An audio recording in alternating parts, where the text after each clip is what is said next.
అయితే వారం వారం వాక్యం ప్రకటించబడుతుంది. ప్రతి దినం మన దగ్గరనే బైబిల్ ఉంటుంది. ప్రతిరోజు మనము దేవుని తలుచుకుంటున్నాము, ప్రార్థన చేస్తున్నాము. ఇంకా ఏమైనా బలహీనతలు మనల్ని చుట్టుముట్టి మనల్ని దేవుని నుండి దూరం చేస్తున్నాయా? దేవుని నుండి ఎప్పుడు నువ్వు దూరం అవుతావో నువ్వు పాపం చేస్తావు. ఎప్పుడైతే నువ్వు దేవునికి వ్యతిరేకంగా ఉంటావో దేవుడు నిన్ను శిక్షించడం మొదలు పెడతాడు. ఈ శిక్ష కేవలం ఆర్థికమైనది, రోగకరమైనది, బలహీనపరిచేదే కాకుండా నీ ఆత్మీయ జీవితాన్ని క్షీణించేదిగా ఉంటుంది.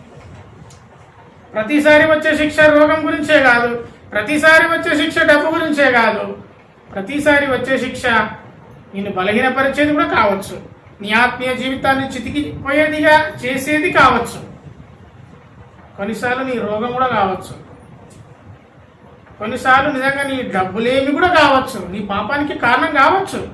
ఇది ఏదైనా జరగచ్చు.